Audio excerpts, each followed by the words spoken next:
حقيرة مقيرة ضميرة غدوك حدوخة مدوخة ذكورة غدوك. السلام عليكم أخوي أيدي خيش مسني واشا بيا شيء دخل بالبوا بوبي كم دخل دال بطع بوبي ده موت مت دير بوبي توابي دا نزل دخلنا ما شاء الله يوم ده تدري إيش ده شو الله شرط ودينا ما شاء الله يوم ده بولبنا اسمه لا وليك أتيشنا وين أوتنا مصنع دنيا زي Вторая мировая война была, Великая Отечественная война была. Удина ха век амн гавай, мосна маслот хамн был гавай, удина ха амс добровольно баха духнахнут. Сахата список дика информации да какие бахар над отдел, зоуру джамбуат отдел ага канал отдел сахата. Так полный тахны yok çaltını ve muhlatır. Tam yaz deden değil mi? Muhlatır dedi. Gelişi tecrübe yapıyor. En kırbalaki sıtini figan yok sıkıntı yok. En hiç kanıpın. Harvat. Kalat. Kokanuz en. Hani en ta konka habab böyle. Konka veget yani açkosunuz en. Açkosun. Sıkıntı abi hava hava en ki sigara da tosun yavru. Мышцын цаци хай буар марсис канбел хазы ачва цаци кай халяпо ервеха тан ворла диди кортуво дал мөг насо шитина то скай дал дин хомегс диню цициндян мен дого өсөсөле теги дакват дук векама на б велаух б дехар сехе вежи ночи кайта штабы дела, Черногорский штабы дела, Богуца, МЧС, Пострадал. Также Хаяхра, 5 из соусов быцы, Олнотский, Хабурбан, Увемя Качец, Измет Клохиш, Цепе Силибы, Черсибы, Рибы, Берегвенгона, Молбары, Валхабы, Ясалцан, Массанина, Цевопка, Цепе, Даплачера. Также Каста, Таманляца, канал ДДВ. Putin zbotja dedi, tağınırdı, den pameti iskorbi, по-моему, да? День памяти Скорбия, dedi. Ve tağını Хавихауэр Вейдолче, председатель правительства, Сластянин Владимир Владимировича, Чуядя, Кениште, Чуялче, руководитель в группе Кениште, битва за Кавказ. Вот Хавих Ауэр тахны дина, цинца дагдолы, чуядя, киншкар. Ваш хитр ауэр цинки, цадуа хатр ждецин, чувен жокнул, ну сабен вац. Вейда дихада, чуядя дацик хавулга, нагатни хайн хавациму, ед подадиха. Вейда дихада, чешиха виза. Значит, этот человек посчитал, не обязательно прибыть сюда и говорить с нами. Хитр, а Ермуза отдыхал, чувак, видишь, дери дадялся. Ах, وكاخ جاده محمود علي المشري كلماته يا جاده اللي تعطيها نقاسم قوس حبيب ذكر انه حواحي سمر ديال الخزان نويت بس خد عليه خدوا خاطر نطلع او اساس كي بدا دبور تواني انت لي انتوني مرتز دوز الهمر دري شو سنسا ابسولي ديجيش نو خبر دي مكتا كلمه حتى غايات لا عندي تخمه أمرو قادات ساكن في الفرمات جنبوات تبكيش عن سطح بحر جنبوات. Да, Волша, Волберт Тиховой. Сегодня в этот день, 22 июня, вы мне поручили подготовить обзор по книге «Битва за Кавказ», которая написана коллективом авторов во главе с Сласянином Владимиром Владимировичем, председателя правительства Республики Ингушетия. Эта книга была выпущена в 1925 году в Магасе, я так понимаю, на деньги ингушских налогоплательщиков. Вот, и я по вашему поручению провел краткий обзор ее, результаты которого хочу довести до вас. В работе охватывается весь период битвы за Кавказ, включая оборонительный период. Это с 25 июля по 31 декабря 1942 года. И наступательный период с 1 января по 9 октября 1943 года. Структурно она в себя включает введение, 7 глав и заключение.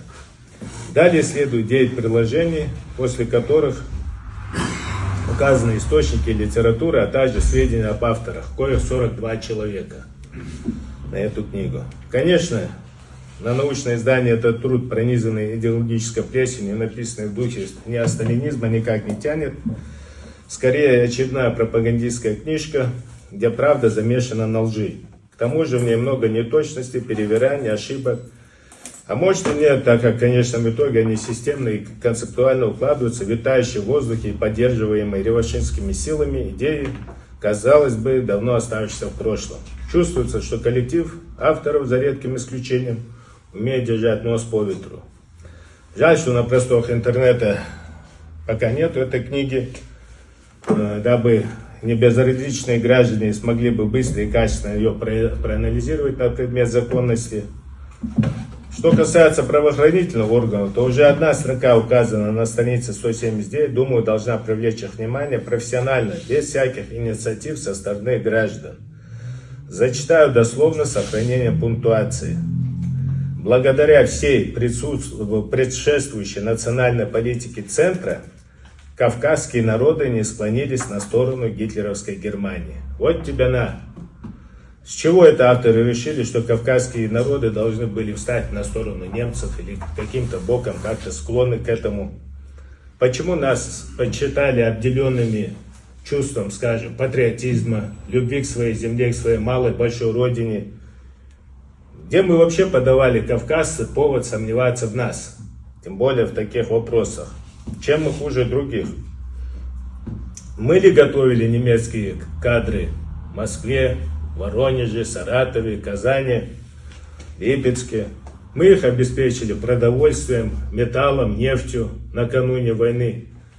Мы, что ли, уничтожали командный состав Красной Армии накануне войны, тем самым давая один из поводов Гитлеру начать эту войну? Мы, что ли, оставляли территории немцам без боя и колоннами беженцев уходили в другие регионы? А если это не так, зачем эту преступно-фальшивую, российскую, по сути, ни к чему не привязанную, ничем не подкрепленную лживую строку вообще вписать? Зачем она нужна была в этой книге? Даже если следом петь дифирамбы народам, они уже выглядят лишь как ложка поддельного меда в бочке дегтя. По той же схеме авторы неоднократно пишут и в отношении армии, принижая роль военных и армейского руководства в обороне Кавказа. Иногда, дабы не уличили дело реверансы и в их сторону. Но зато четко, смело, правильно и без ошибок действовало партийное и политическое руководство страны, органы НКВД, их ставленники и родственники. Не буду слишком сильно вдаваться в подробности, бегло отражу некоторые моменты, с которыми в корне не согласен. В частности, о гипертрофированной роли Сталина и его подельников типа Берии, а также НКВД в обороне Кавказа, что сквозит через всю работу. Ни один солдат, ни один генерал в этой книге не удостоился столько лестных слов и букв, сколько удостоились эти герои, и даже сын Берии по совместительству лейтенант-радист. Судя по тому, сколько о нем написано, можно подумать, что перед нами не просто радист, а целый главнокомандующий переносной радиостанции и один из важнейших спасителей Кавказа, никак не меньше. Уверен, адекватные люди понимают, что победа состоялась благодаря профессиональным военным и местному населению, помогавшим своей армии, даже если в чьих-то книжках эти моменты должным образом не отражены. По определению не могут специалисты из других областей, лучше военнослужащих, разбираться в военных вопросах, тактики, стратегии ведения боевых действий. Как пример, в этой работе неоднократно подчеркивается выдающаяся в кавычках роль и старшего Берии в обороне Кавказских перевалов и в целом в обороне Кавказа, где он находился и руководил в период с 21 августа по 17 сентября 1942 года, то есть меньше месяца. И убыл оттуда в самый тяжелый момент, когда бои шли на основном направлении под Ингушским Малгобеком. Так вот, до его приезда еще в начале августа перевалы Кавказа уже были заняты войсками 46-й армии генерал-майора Сергатского. Это несколько десятков тысяч воинов-профессионалов.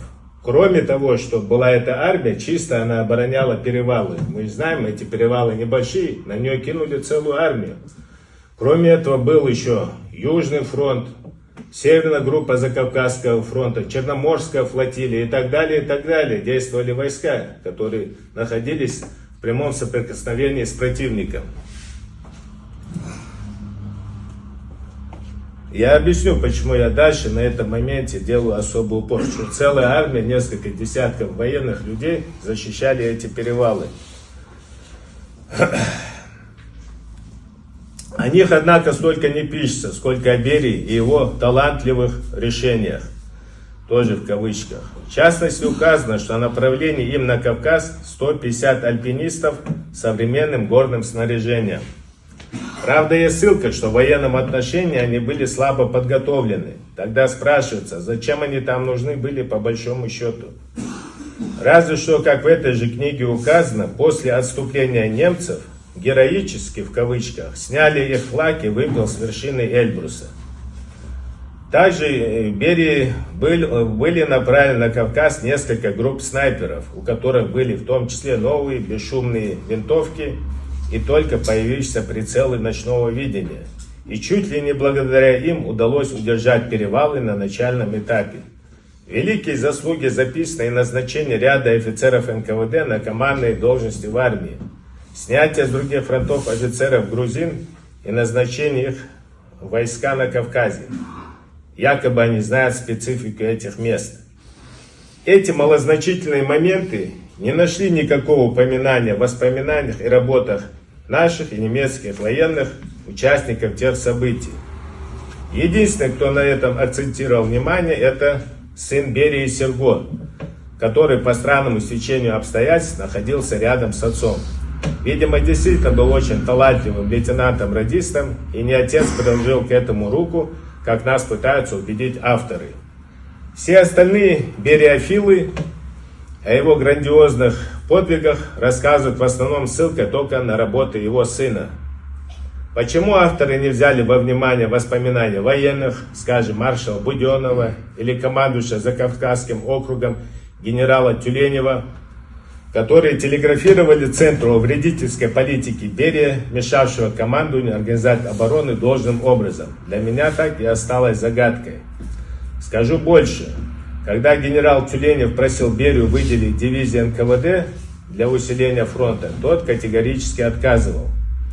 А если выделял, то небольшие подразделения с подчинением своему руководству, что создавало проблемы в оперативности выполнения задач военными.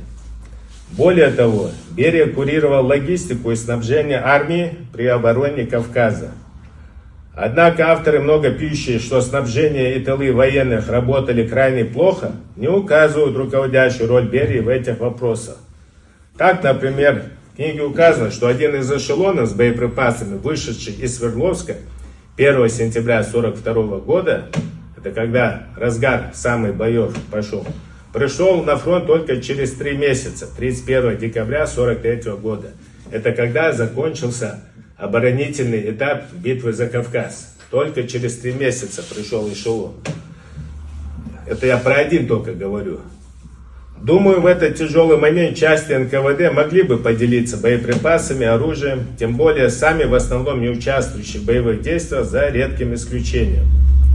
У Берии получилось понизить должности маршала Буденова, но по итогам битвы за Кавказ Семен Михайлович получил высшую государственную награду, орден Ленина, а Берия лишь медаль за оборону Кавказа. И ту лишился, когда был осужден за свою шпионскую и вредительскую деятельность. Также хочу отметить, что в оборонительный период битвы за Кавказ, когда командовал в том числе Берия, безвозвратные потери личного состава были значительно выше, чем в наступательный период, хотя должно было быть наоборот. Так как в период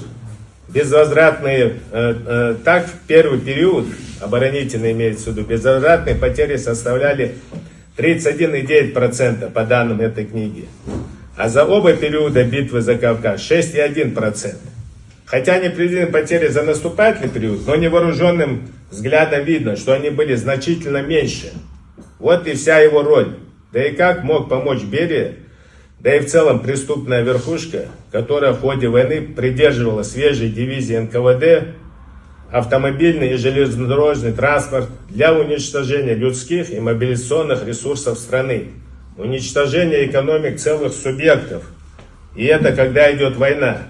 Как пример, битва за Кавказ окончилась 9 октября 1943 года, а уже 2 ноября, меньше чем через месяц, подвергся выселению и репрессиям 69-тысячный карачаевский народ. Это сколько сил и средств надо было отвлечь от фронта, чтобы выполнить столь гнусную задачу. А после, в декабре 1943, были высланы калмыки, 23 февраля 1944 ингуши и чеченцы, 8 марта балкарцы, 18 мая крымские татары, в июне греки, болгары, армяне, в ноябре 1944 турки, месхетинцы. Это сотни и сотни тысяч людей, военных и резервистов, госслужащих и партийных работников, рабочих и колхозников. Поэтому я уверен, что победа в Великой Отечественной войне могла быть намного раньше и с меньшими потерями. И состоялась не благодаря, а вопреки действиям высокопоставленных преступников и иностранных шпионов. Некоторые, включая Берию, успели понести ответственность на этой земле. Жаль, что не все. Правда в ней тоже встречается, но интерпретация многих событий и явлений очень часто носит односторонний, как будто заказной, а местами даже преступный характер. Понимая это, скрывая и маскируя истинный смысл, используются различные профессиональные приемы, включая ссылки на других авторов, работы которых еще не исследовались на предмет фальсификации, экстремизма и дискредитации, различные оговорки, недосказанность, смещение фокуса на второстепенные моменты, смещение временных рамок, изменение названий населенных пунктов, субъектов и так далее, дабы у обывателя сложилось впечатление целостности картины происходящего, не возникали вопросы, в том числе о причинах репрессий к местному населению. Как пример, на странице 296 указано: советские войска освободили в том числе Грозненскую область, Кабардинскую ССР, Ставропольский край и так далее. На момент окончания битвы за Кавказ 9 октября 1943 Грозненской области не существовало. Она была образована почти через 6 месяцев, 22 марта 1944 года, когда немцев в помине не было на Кавказе. А земли, которые были освобождены, они на тот период относились к Ставропольскому краю, а не к Чечено-Ингушетии. Единственное, что смогли сделать фашисты, это увязнуть на некоторое время в боях в районе приграничного ингушского города Малгобек. Враг был остановлен на северо-западной границе проживания ингушей. Зачем врать? Пишите правду. Зачем придумывать несуществующую Грозненскую область и не указывать реально освобожденную Северную Осетию? Да и не было Кабардинской АСР, была Кабардино-Балкарская АСР. Из этой же серии неоднократно упоминание города Орджоникидзе, называя его то Владикавказом, то Дзауджикаву. На момент события он назывался Орджоникидзе, и только после выселения геноцида ингушей в 1944 году был переименован в Дзауджикаву. Считаю недопустимым и преступным так нагло и демонстративно подтасовывать и искажать исторические факты. Еще считаю неправильным, что ингушский чиновник, неважно какой национальности, русский, еврей, да хоть швейцарец, так скромно и стеснительно отразил роль ингушского народа в Великой Отечественной войне, в частности в битве за Кавказ. Как пример, детали главного сражения оборонительного периода, Малгобекской оборонительной операции, раскрываются в приложении, а не в основных главах работы. Еще практически ничего не говорится о подвигах ингушей, но зато много пишется о представителях других, в основном нерепрессированных народов. Информации о наших героях очень много.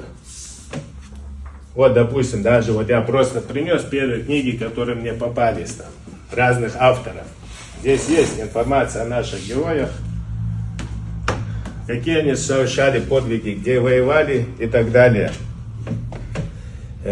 Почему авторы не соизволили поработать с этими доступными источниками, мне неизвестно. Я их специально не искал. Просто раз этот вопрос стал, и быстренько нашел вот эти материалы. Они профессионально этим занимаются, они должны эти вещи знать. Почему не соизволили с ними поработать, мне неизвестно. Также вызывает недопонимание, оставляет осадок подборка фотографий ряда памятников в республиках и краях Северного Кавказа, посвященных ВОВ, и которые есть в одном из приложений этой книги. Если бы не знал, кто руководитель авторского коллектива, подумал бы, что работа курировалась чиновниками соседней республики. Почему-то выложено всего 4 фото с памятниками в Ингушетии, а с той же соседи 18. Хотя у нас их значительно больше, и есть они в каждом населенном пункте и не по одному. Почему чиновник от Ингушетии выкладывает несколько фотографий с мемориала славы соседней республики и даже с бюстом тирана народов нашей страны, отца-предателя, сдавшегося в плен, и не выставляет ни одно фото нашего мемориала памяти и славы, который намного красивее, монументальнее, информативнее? На чью мельницу он льет воду? Этот человек прекрасно знает, какая преступная несправедливость постигла ингушский народ. Имеет возможность доступа к архивам, к многочисленным научным трудам и работам ингушских исследователей того периода. Однако используют ссылки на политизированные работы послевоенного и нынешнего времени с их попытками возрождения неосталинизма. Как пример, вот несколько работ, которые вам уже показал. Странно, что главная операция оборонительного периода в битве за Кавказ, Малгобекская оборонительная операция, которая проходила с 1 по 28 сентября 1942 года, нашла свое должное отражение лишь в приложении. Как правило, читатель, открывая издание и сталкиваясь с искажениями и пропагандой, не отражающими объективную действительность, через какое-то время теряет интерес к книге, забрасывая ее куда-то подальше. Только из-за того, что вы поручили, я сделал над собой усилие и дочитал ее до конца. Самое интересное для меня было как раз приложение, в котором говорилось о Малгобекской оборонительной операции, в ходе которой армия при поддержке ингушского населения смогла остановить захватчиков на северо-западных рубежах проживания ингушей от Владикавказа до Малгобека, за что обоим городам был присвоен статус городов воинской славы. В общем, возникает много вопросов, на которые хотелось бы услышать ответы. В частности, почему в книге, изданной на деньги ингушских налогоплательщиков, меньше всего говорится о подвигах ингушей и рассваивается роль Сталина и Берии, главных виновников геноцида ингушей и других народов нашей страны? Второе. Почему Малгобекская оборонительная операция вынесена в приложение после заключения, хотя является главной операцией оборонительного периода битвы за Кавказ? Третье. Почему так мало фотографий с ингушскими памятниками и так много соседней республики? Далее. На основании чего авторы считают, что кавказские народы были склонны встать на сторону фашистов?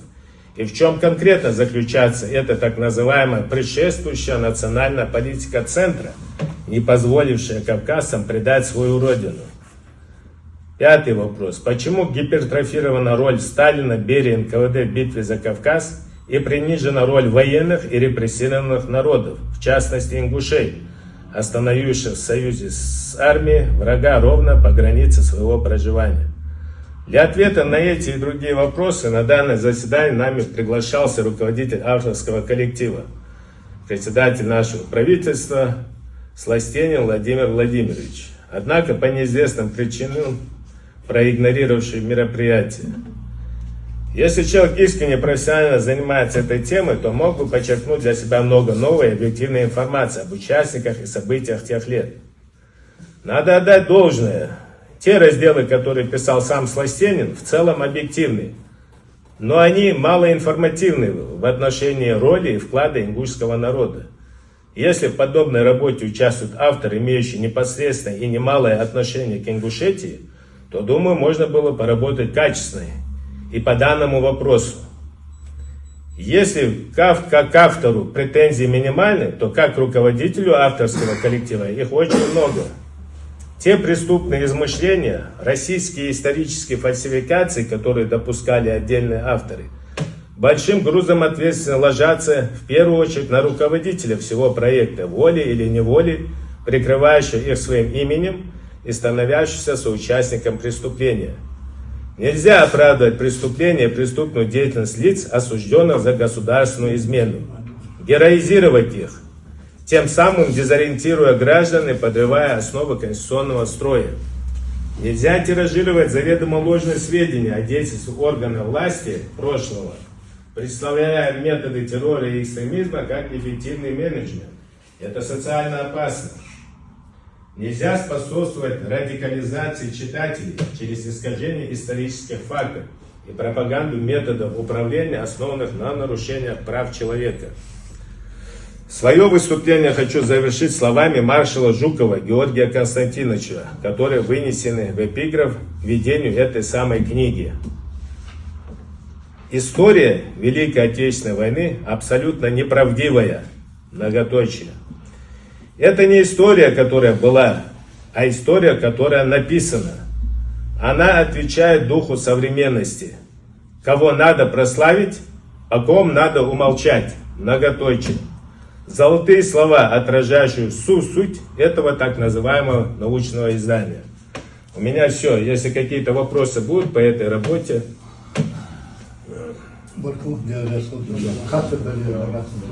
Если есть вопросы, отвечу.